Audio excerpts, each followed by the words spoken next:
Hello అండి, అందరికీ నమస్కారం. Welcome back to my channel search local. ఈ వీడియోలో నేను కేంద్ర ప్రభుత్వం అనేది తెలంగాణ రాష్ట్రంలో ఇందిరమ్మ ఇళ్ల కోసం అప్లై చేసుకున్నటువంటి ప్రజలు ఎవరైతే ఉన్నారో దానిలో అర్హత పొందినవారు, అదేవిధంగా ఇళ్ల కోసం ఎదురు చూస్తున్నటువంటి ప్రజలకైతే ఒక గుడ్ న్యూస్ అయితే చెప్పడం జరిగింది.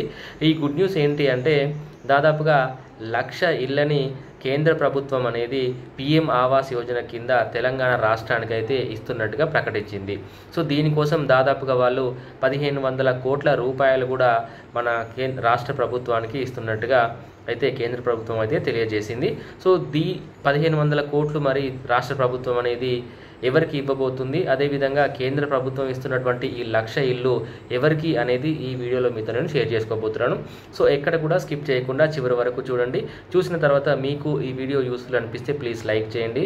ఎవరికైతే ఈ వీడియో యూస్ఫుల్ అనిపిస్తుందో వాళ్ళతో షేర్ చేయండి. ఇప్పటి వరకు మన ఛానల్ని సబ్స్క్రైబ్ చేసుకున్నట్టయితే ఇప్పుడే సబ్స్క్రైబ్ చేసుకుంటే మీకు ఇలాంటి లేటెస్ట్ అప్డేట్స్, గవర్నమెంట్ నుంచి వచ్చేటటువంటి స్కీమ్కి సంబంధించినటువంటి అప్డేట్స్ కానివ్వండి, సో ఇతరత్రా కూడా మీకైతే యూట్యూబ్ అనేది రికమెండ్ చేస్తుంది. కాబట్టి సో ఇప్పుడే నా ఛానల్ అయితే సబ్స్క్రైబ్ చేసుకోండి.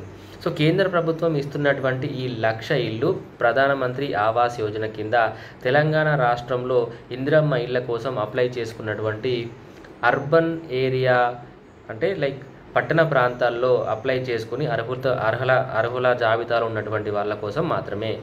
కేవలం ఇది గ్రామీణ ప్రాంతాల్లో ఉన్నటువంటి వాళ్ళ కోసం కాదు. అంటే రూరల్ ఏరియాస్లో ఉన్నటువంటి ప్రజలు ఎవరైతే ఇందిరమ్మ ఇళ్ల కోసం అప్లై చేసుకున్నారో దీనికి సంబంధించినటువంటి ఒక ఇంపార్టెంట్ అప్డేట్ నేను నిన్న నా వీడియోలో చెప్పడం జరిగింది. సో దాదాపుగా 30 లక్షల అప్లికేషన్స్ అయితే గ్రామీణ ప్రాంతాల్లో ఇందిరమ్మ ఇళ్ల కోసం మన రాష్ట్ర ప్రభుత్వానికి రావడం జరిగింది. సో ఈ 30 లక్షల అప్లికేషన్స్లో మన రాష్ట్ర ప్రభుత్వం అనేది దాదాపుగా 23 లక్షల మందిని అర్హులుగా గుర్తించి ఆ యొక్క జాబితాను కేంద్ర ప్రభుత్వానికి పంపించడం జరిగింది. దాన్ని కేంద్ర ప్రభుత్వం కూడా తిరస్కరించడం జరిగింది అని చెప్పేసి నేను నిన్న వీడియోలో చెప్పడం జరిగింది. సో ఇప్పుడు ఈ 1,00,000 ఇల్లు అనేది కేవలం పట్టణ ప్రాంతాల్లో ఉన్నటువంటి ప్రజలు ఎవరైతే ఉన్నారో వాళ్లకు సంబంధించినటువంటి లిస్టు మాత్రమే స్టేట్ గవర్నమెంట్ అనేది నిన్న కేంద్ర హౌసింగ్ బోర్డ్ ఆఫీసర్స్తోని మన రాష్ట్రంలో ఉన్నటువంటి హౌసింగ్ బోర్డ్ ఆఫీసర్స్ అయితే కలవడం సమావేశం అయితే కావడం జరిగింది.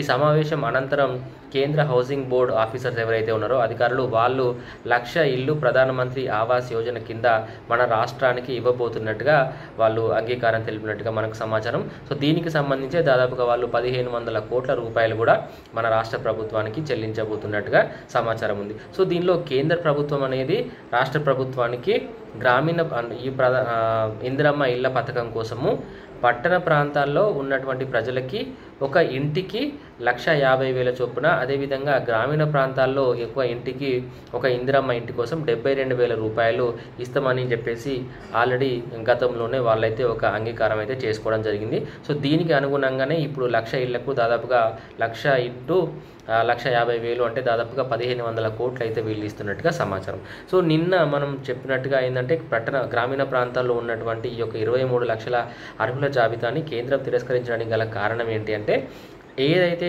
మన ఇందిరమ్మ ఇళ్ళ యాప్ ద్వారా వాళ్ళు సేకరించినటువంటి సమాచారం మన రాష్ట్ర ప్రభుత్వం అదేవిధంగా అధికారులు సేకరించినటువంటి సమాచారం ఏదైతే ఉందో అది అంటే క్లుప్తంగా అంటే దానిలో ఏంటంటే ఫుల్ ఇన్ఫర్మేషన్ లేదు, బ్యాంక్ డీటెయిల్స్ లేవు, అదేవిధంగా వాళ్ళ యొక్క ఇన్కమ్ ట్యాక్స్ సంబంధించినటువంటి డీటెయిల్స్ లేవు, 2 వీలర్స్ సంబంధించినటువంటి 4 వీలర్స్ సంబంధించినటువంటి సమాచారం కంప్లీట్గా లేదు అని చెప్పేసి కేంద్ర ప్రభుత్వం దీన్ని తిరస్కరించింది. అదేవిధంగా మన రాష్ట్ర ప్రభుత్వం అనేది మళ్ళీ కూడా ఒకసారి దీనికి సర్వే చేసి పంపిస్తామని చెప్పేసి కూడా చెప్పడం జరిగింది. అదేవిధంగా ఈ యొక్క ఇందిరమ్మ ఇళ్ళ పైన PM అంటే ప్రధానమంత్రి ఆవాస్ యోజన స్కీమ్ ఏదైతే ఉందో దాని లోగోను కూడా మేము పెడతామని చెప్పేసి కూడా మన స్టేట్ గవర్నమెంట్ అనేది సెంట్రల్ గవర్నమెంట్కి అష్యూరెన్స్ ఇచ్చినట్టుగా కూడా మనకు సమాచారం. సో ఇది ఒక రకంగా చెప్పాలంటే పట్టణ ప్రాంతాల్లో ఇంట్ల కోసం ఎదురు చూస్తున్నటువంటి ప్రజలు ఎవరైతే ఉన్నారో వాళ్ళకు నిజంగానే శుభవార్త. బట్ గ్రామీణ ప్రాంతాల్లో ఉన్నటువంటి ప్రజలు ఎవరైతే ఉన్నారో వాళ్ళు ఇంకొద్ది రోజులు అయితే వెయిట్ చేయక తప్పదు అని చెప్పేసి కూడా మనకు ఉన్నటువంటి సమాచారం. సో ఫ్రెండ్స్, ఇదండి ఈరోజు అప్డేట్. మీకు ఈ వీడియో నిజంగానే నచ్చినట్లయితే ప్లీజ్ లైక్ చేయండి. ఎవరికైతే ఈ వీడియో యూస్ఫుల్ అనిపిస్తుందో వాళ్ళతో షేర్ చేయండి.